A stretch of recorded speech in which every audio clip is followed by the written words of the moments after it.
আজকের গল্প রহস্যময় রেণুকূট, ষষ্ঠীপদ চট্টোপাধ্যায়।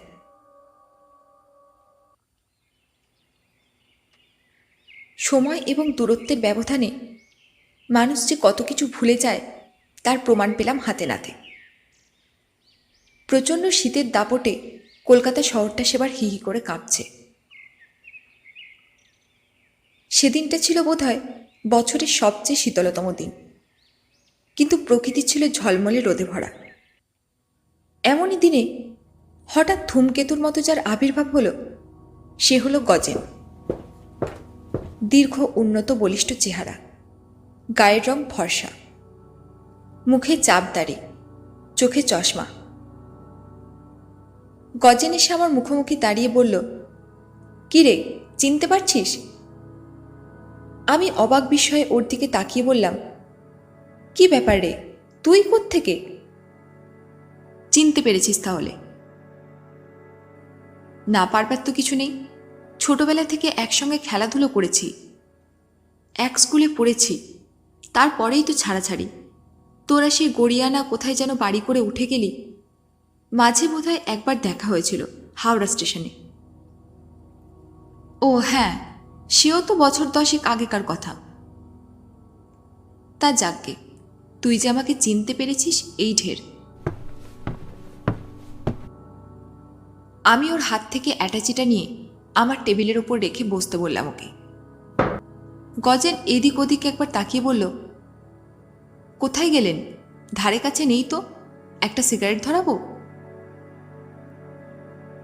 আমি বললাম, "স্বচ্ছন্দে, কিন্তু কার কথা বলছিস তুই? মানে তোর..." আমি হেসে উঠলাম হো হো করে। বললাম, "এবার বুঝেছি তুই কি বলতে চাস।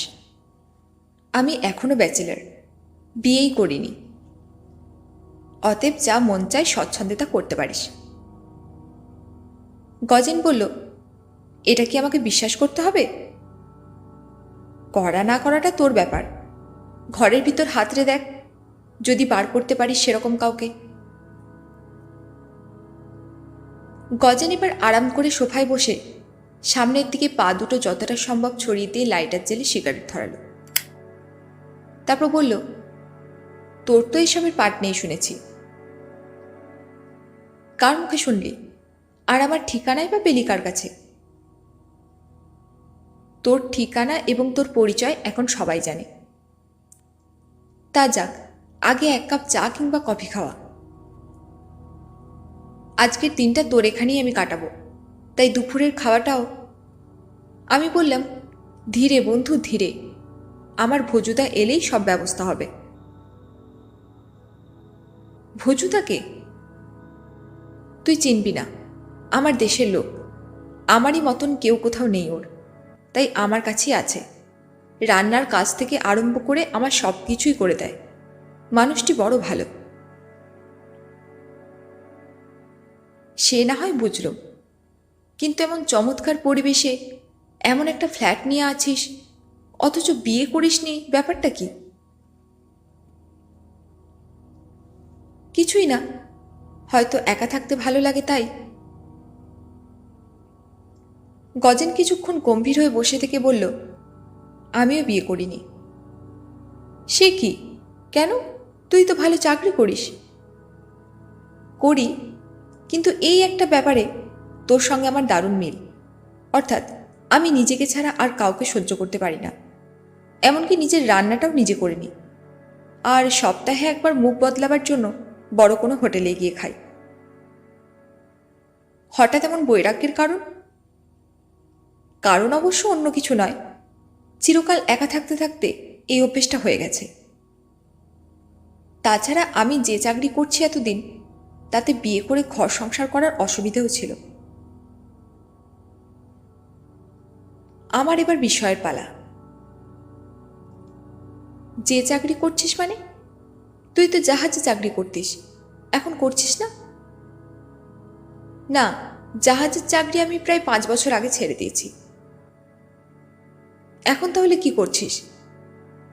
"কিছু না, বেকার, অর্থাৎ বসে বসে খাচ্ছি। এই বছরে সঞ্চয় যা করেছি তাতে চালের কেজি 100 টাকা হলেও দুবেলা ভালো মন্দ খেতে আমি পাবো।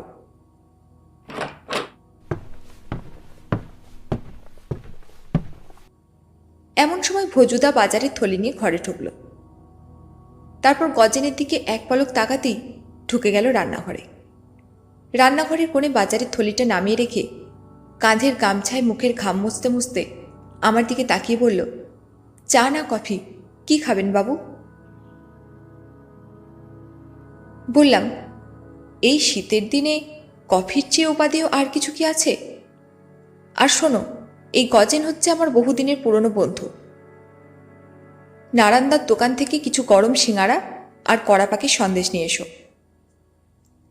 এইসব ব্যাপারে ভজুদা অত্যন্ত করিতকর্মা, তাই বলার সঙ্গে সঙ্গেই চলে গেল।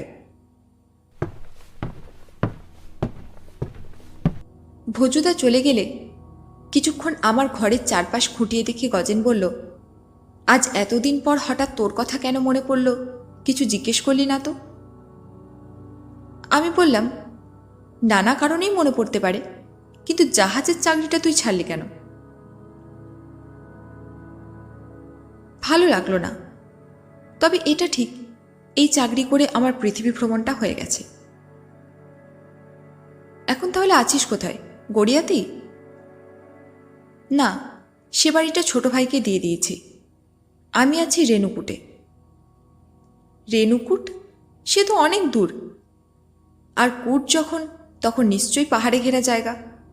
তা এত জায়গা থাকতে তুই ওই জায়গাটা বেছে নিলি কেন? তারও একটা কারণ আছে। আমার জারতুতো বোন মীরার বিয়ে হয়েছে চোপানে। চোপান থেকে চুনারের একটা লাইন আছে না? হ্যাঁ, ছেলেটা রেলে কাজ করে। চোপানেই কোয়ার্টার নিয়ে আছে। রেণুকুট হচ্ছে ঠিক চোপানের আগে স্টেশন। তা একবার মীরার ওখানে গিয়ে ট্রেনে বসেই রেণুকুটের যে অনবদ্য সৌন্দর্য দেখি, তাতে আমি মুগ্ধ হয়ে যাই। প্রকৃতির অমর নয়নাভিরাম রূপ আমি কাছাকাছির মধ্যে আর কোথাও দেখিনি। চোপান থেকে একদিন বেড়াতে এলাম রেণুকুটে। কি ভালো যে লাগলো তা কি বলবো। তখনই ঠিক করলাম, শান্তিতে থাকতে গেলে আমার পক্ষে ওই জায়গাটাই ঠিক। সেই থেকে রেণুকুটেই একটা ঘর নিয়ে আছি। ফ্ল্যাট কিনেছিস? না, ভাড়া আছি। খুব শিগগির আমার পছন্দসই একটা বাড়ি কিনতে চলেছি। আর সেই বাড়িটা কিনতে গিয়ে এমন এক রহস্যের মুখোমুখি হয়েছি যে সেটার জন্যই তোর কাছে আসা। আমি অবাক হয়ে বললাম, কোথায় রেণুকুট আর কোথায় আমি? তাছাড়া ওইখানকার কোনো বাড়ির রহস্য আমি কি করে ভেদ করব? তুই কেন, কেউই ভেদ করতে পারবে না। তবু মীরার কাছে তোর লেখা দুটো একটা বই আমি দেখেছি, পড়েওছি। রহস্য কাহিনী আর ভূতের গল্প তুই অনেক লিখেছিস দেখলাম, কিন্তু অদ্ভুত কিছু লিখেছিস কখনো? বললাম, অদ্ভুত অর্থে তুই কি বলতে চাস? এমন সময় ভজুদা সিঙ্গাড়া আর সন্দেশ নিয়ে এলো। তাই একটা প্লেটে সাজিয়ে আমাদের দিতেই খাওয়া শুরু করলাম আমরা। ভজুদা বলল, বাবু, কড়াইশুটির কচুরিও কতগুলো এনেছি, দেব? আমার আগে গজেনি বলল, নিশ্চয়ই, সে কথা কি বলতে হয়। ভজুদা দুটো করে কড়াইশুটির কচুরি আমাদের দিল। আসলে ভজুদা সিঙ্গারা খায় না, তাই ওর জন্য কচুরি এনেছিল। আমি বললাম, তোমার তাহলে রইল কই? ভজুদা বলল, আমারও আছে। গরম গরম কচুরি দেখে লোভ সামলাতে পারলুম না, বেশি করেই নিয়ে এলাম। এরপর এলো কফি। খেতে খেতে আবার শুরু হলো আলোচনা। গজেন বলল, রেণুকুটে এখন একটা চমৎকার মন্দির হয়েছে। সেই মন্দিরের পিছন দিক দিয়ে উঠে গেছে একটা খাড়াই পাহাড়। ঘন জঙ্গলে ভর্তি জায়গাটা। একদিন কি হলো, স্থানীয় লোকেদের সঙ্গে নিয়ে সেই পাহাড়ে উঠেই দেখি দূরের আর একটা পাহাড়ের মাথায় ছোট্ট একটা বাড়ি। বাড়িটা দূর থেকে দেখলে মনে হয় যেন শ্বেত পাথরের তৈরি। ব্রিটিশ আমলে কোনো সাহেবের তৈরি নিশ্চয়ই। আমি আমার সঙ্গে লোকটিকে জিজ্ঞেস করলাম, ওই পাহাড়ে ওই বাড়িটা কার, কে থাকে ওখানে?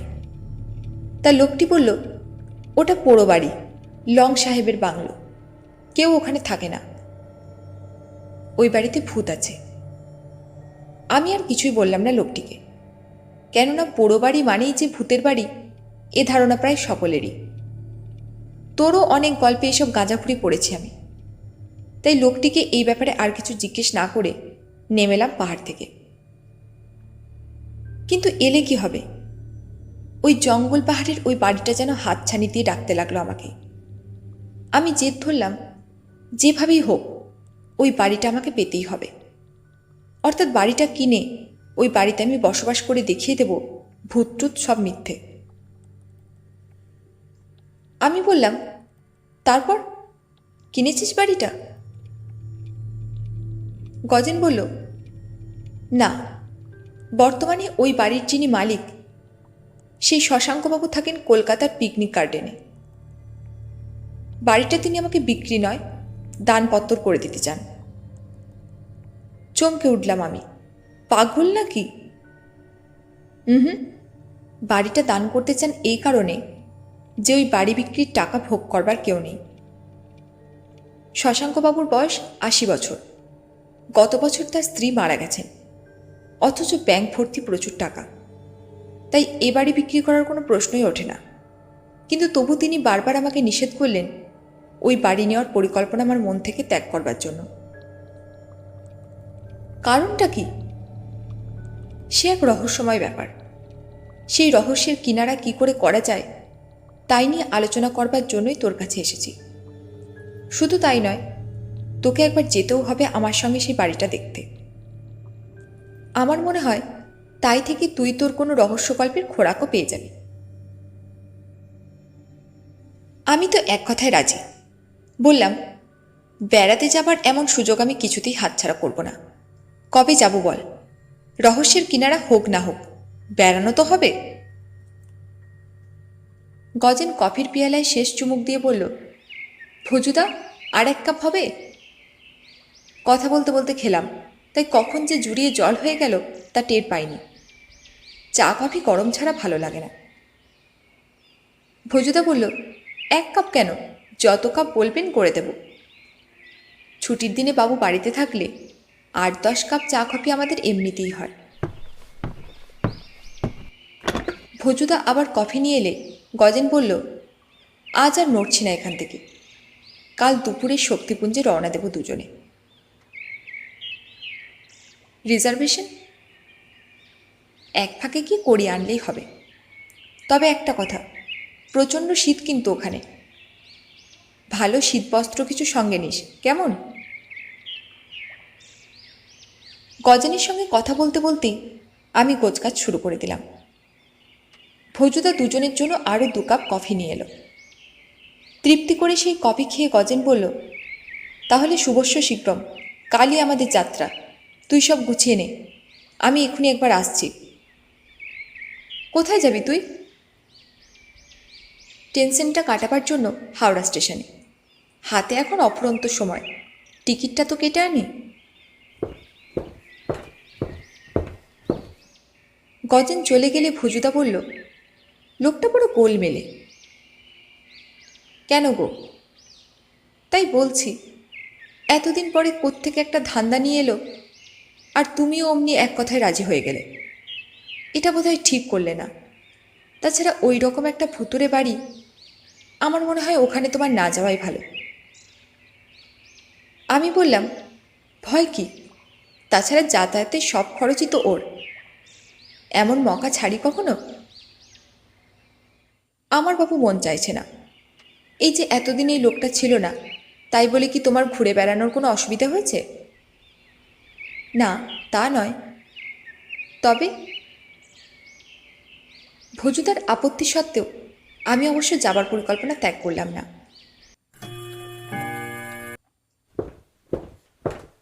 বেলা ১২টা নাগাদ গজেন টিকিট নিয়ে ফিরে এলে স্নান খাওয়ার পর আমরা দুজনে শুয়ে শুয়ে ওই রহস্যময় বাড়ির ব্যাপারে আলোচনা করতে লাগলাম। আমি জিজ্ঞেস করলাম, ওই পোড়ো বাড়ির রহস্যটা কি? আমার প্রশ্নের উত্তরে গজেন আমাকে যা শোনালো তা যেমনই চমকপ্রদ তেমনই অবিশ্বাস্য। গজেন বলল, ইংরেজরা এই দেশ ছেড়ে চলে যাবার সময় লং সাহেব তার ওই সাধের বাংলোটি শশাঙ্কবাবুকে উপহার হিসেবে দিয়ে যান। শশাঙ্কবাবুর তখন ভরা যৌবন, ব্যবসা বাণিজ্য করে ফুলে ফেপে উঠেছেন। লং সাহেবের সঙ্গেও তার ব্যবসায়িক সম্পর্ক ছিল। তা যাক, ওই বাড়িটা শশাঙ্কবাবু পেয়ে পড়তে গেলেন। তার কারণ প্রায়ই তাকে ওই দেশে যাতায়াত করতে হতো। তার উপর পাহাড়ের নির্জনে অমন একটা চমৎকার বাংলো। আমি বললাম, লং সাহেব থেকে থেকে ওই নির্জনে বাংলো তৈরি করতে গিয়েছিলেন কেন? গজেন বলল, সাহেবদের ব্যাপার তো, তারা এমনিতেই বেপরোয়া এবং অ্যাডভেঞ্চার প্রিয়। বনের বাঘও ওদের হাতে বন্দুক দেখলে দৌড়ে পালায়। সাহেবেরা আমোদ ফুর্তি ছাড়া থাকতেন না, তাই একটু বেশি নির্জনতাই পছন্দ করতেন। তা যাক, এরপর হলো কি, দীর্ঘদিন শশাঙ্কবাবুরও যাতায়াত বন্ধ হয়ে গেল। ইতিমধ্যে চারিদিকে রটে গেল বাড়িটা ভূতের বাড়ি বলে। সবাই বলতো ডাক বাংলো নয়, ভূত বাংলো। তা ওই বাংলো দেখাশোনা করবার জন্য একজন লোককে উনি টাকা দিয়ে রেখেছিলেন। লোকটা হঠাৎ এক রাতে এমনভাবে গায়েব হয়ে গেল যে তারপর থেকে জঙ্গলের কাঠ কুড়োতে গেলেও ওই বাড়ির ধারে কাছে আর কেউ ঘেঁষত না। বাড়িটাতে একেবারেই পরিত্যক্ত ছিল। এখনো কি সেই অবস্থায় আছে? আরও খারাপ অবস্থা তার। কয়েক বছর আগে শশাঙ্কবাবুর এক বন্ধু রেণুকুটের ওদিকে জয়ন্ত কলিয়াটিতে কি একটা কাজ করতে গেলে ওই বাড়িতে রাত্রিবাসের দুঃসাহস দেখালেন। সেই মতো বাংলোর চাবি নিয়ে রেণুকুটের পাহাড়তলির দু একজনকে ডেকে ঢুকে ঘরদোর পরিষ্কারও করালেন। তবে লোকেরা কেউ বাংলোয় থাকতে রাজি হলো না। তারা নেমে এলো, বন্ধুটি রইলেন। পরদিন দেখা গেল বন্ধ ঘরের ভিতর থেকে আস্ত মানুষটাই উধাও। গজেনের কথা শুনে চমকে উঠলাম আমি। বলো কি? তবে আর বলছি কি, অনেক ডাকাডাকির পরও যখন ভিতর থেকে দরজা খুলল না, তখন দরজা ভেঙে ভিতরে ঢুকে দেখা গেল কেউ কোথাও নেই। শশাঙ্কবাবুর একমাত্র ছেলে ধরণী ছুটে গেল, সঙ্গে তার এক বন্ধুও ছিল। তারা ঘরের ভাঙা দরজা ঠিক করে ওই ঘরের রহস্য কি তা জানবার জন্য এক রাত ওই ঘরে থাকবার মন করল। স্থানীয় লোকেরা কেউ তো টাকা পয়সার বিনিময়ে ওদের সঙ্গে থাকতে রাজি হলো না, এমনকি বারবার ওদেরকেও থাকতে নিষেধ করল। শেষ পর্যন্ত ধরণীর বন্ধুটি নেমে এলো নিচে, কিন্তু ধরণী জেদ ছাড়ল না। পরদিন সকালে সবাই দেখল ঘরের দরজা ভিতর থেকেই বন্ধ, কিন্তু কেউ কোথাও নেই। এই ঘটনার পর শশাঙ্কবাবু কেমন যেন হয়ে যান। তার স্ত্রী মারা গেলেন, কাজেই এই বাংলো বিক্রির প্রশ্নই ওঠে না। আমি সব শুনে বললাম, এসব কতদিন আগেকার কথা? এও প্রায় বছর দুয়েক হলো। আমি বললাম, ঘটনা যা তাতে মনে হচ্ছে এটা মোটেই ভৌতিক ব্যাপার নয়। তাহলে? রীতিমতো রহস্যময় ব্যাপার, এবং নির্ঘাত কোনো দুষ্টচক্রের হাত আছে এর ভিতরে। তবু ভাই, আমারও জেদ, ওই বাংলোই আমার চাই। ভোজদা তখন দূর থেকে ইশারা করে আমাকে ওর সঙ্গে যেতে না করেছে। পরদিন দুপুরে শক্তিপুঞ্জ এক্সপ্রেসের স্লিপার ক্লাসে চেপে বসলাম দুজনে। এক শ্রেণীর ব্যবসাদারদের সঙ্গে রেল কর্মচারীদের যোগসাযোগ থাকার ফলে হাওড়া থেকে ধানবাদ পর্যন্ত এই গাড়ির স্লিপার ক্লাসের যাত্রীদের দুর্ভোগে শেষ থাকে না। তার পরিণামে কি কষ্ট করে যে ট্রেন জার্নি করলাম তা বলে বোঝানো যাবে না। ধানবাদের পর অবশ্য উপদ্রব কমল। আমরা স্টেশনের খাবার খেয়ে যে যার বার্থে শুয়ে পড়লাম। ঘুম ভাঙল রেণুকুটে এসে। উফ, সে কি শীত! এক সুন্দর পার্বত্য প্রকৃতির উপর দিয়ে ছুটে চলেছে ট্রেন। হঠাৎ দূরের একটি পাহাড়ের উপর সাদা রঙের একটি বাড়ির দিকে আঙুল দেখিয়ে গজেন বলল, ওই ওই দেখ, লং সাহেবের বাংলো। ওই বাড়িটাই আমি নিতে চাই। আমার মুখ দিয়ে শুধু একটি কথাই বেরিয়ে এলো, বাহ, কি সুন্দর। রেণুকুটে ট্রেন থামল। আমরা নামলাম না। আমরা যাব চোপানে, পরের স্টেশন। সেখানে গজেনের চারতুতো বোন মীরা আছে, তার সঙ্গে দেখা করতে হবে। তবে ওদের বাড়িতে স্থানাভাব বলে আমরা উঠলাম বন্দনা লজে। চারদিকে পাহাড় ঘেরা চোপান আমার খুবই ভালো লাগলো। মীরা আমাকে চিনত, তবে এতদিন পরে দেখা, ওকে দেখে প্রথমটা আমারই একটু চেনার অসুবিধা হয়েছিল। সে যাই হোক, খাওয়া দাওয়ার পর্বটা ওর বাড়িতেই চুকল। সেদিনটা বিশ্রাম।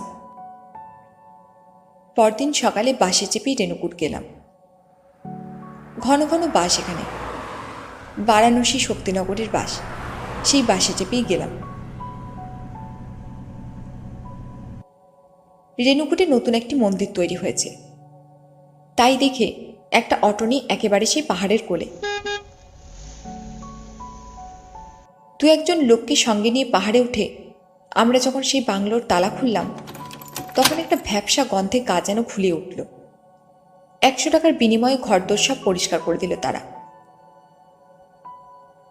আমরা চারিদিক বেশ ভালো করে দেখতে লাগলাম। ঘরের মধ্যেই অ্যাটাচ বাথ।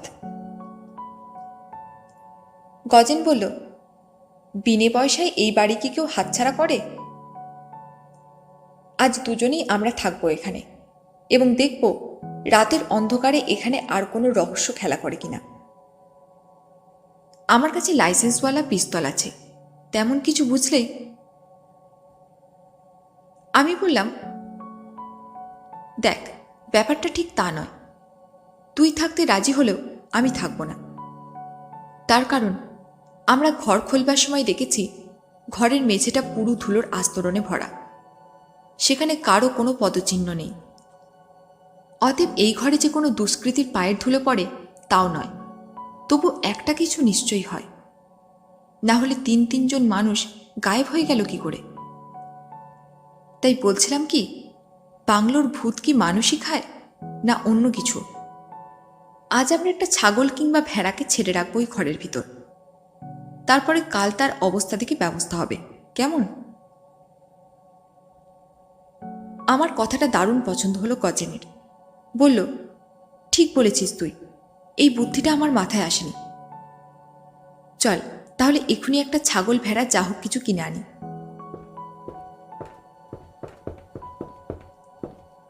আমরা পাহাড় থেকে নিচে নেমে একটা ভেড়াই কিনলাম। কৌতূহলী কয়েকজনও আমাদের সঙ্গে ভেড়াটাকে নিয়ে এলো। তারপর সেটাকে সেই ঘরে তালা বন্ধ করে নেমে এলাম নিচে।